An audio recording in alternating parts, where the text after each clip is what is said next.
సృష్టిలో ఏ పని జరగాలన్నా శక్తి కావాలి. మరి సాక్షాత్తు ఆ పరమశివుడు సృష్టి కార్యాలు చేయాలన్నా, కనీసం అంగుళం కదలాలన్నా ఆయనకు కూడా శక్తి అవసరం. ఆదిశంకరాచార్యులు తన సౌందర్యలహరిని ఈ అద్భుతమైన పరమార్థంతోనే ప్రారంభించారు. ఆ శ్లోకం ఇది: శివశక్త్యాయుక్తో యది భవతి శక్తః ప్రభవితుం నచేదేవం దేవో నఖలు కుశలః స్పందితుమపి అతస్త్వామారాధ్యం హరిహర విరించాదిభిరపి ప్రణంతుం స్తోతుం వా కథమకృత పుణ్య ప్రభవతి.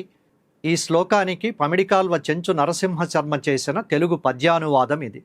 శివుడును శక్తిగూడి విరచింపగజాలు జగత్సమూహముల్ సువిహితలీల కానియడసుంత చెలింపగనోపడు అట్టినిన్ భవ పురుషోత్తమాబ్జ భవ వంజను సన్నుతిసేయ మృక్కగానెవడు సమర్థుడవు సుకృతమెన్నడు చేయని వాడు శాంకరి. ఈ శ్లోకానికి పద్యానికి పమిడికాల్వ చెంచు సుబ్బయ్య శర్మ గారి వ్యాఖ్యానం ఇది.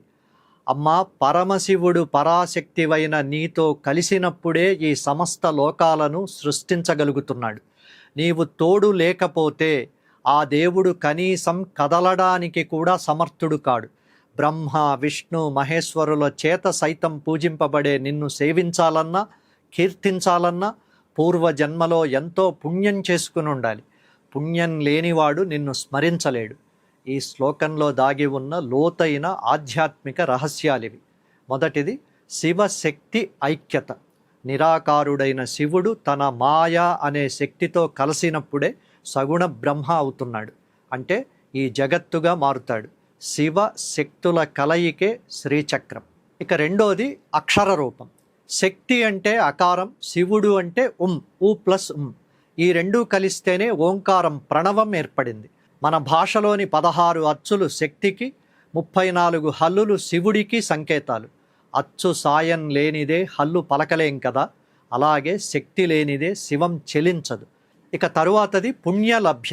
దేవిని పుణ్యలభ్య అంటారు. అంటే ఆధ్యాత్మిక చింతన కలగాలన్నా, అమ్మవారిపై భక్తి కలగాలన్నా అది మన పూర్వజన్మ సుకృతమే. తరువాతది విజయ రహస్యం.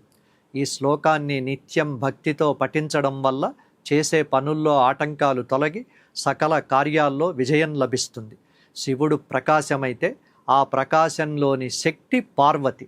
ఈ జగత్తంతా ఆ తల్లిదండ్రుల స్వరూపమే.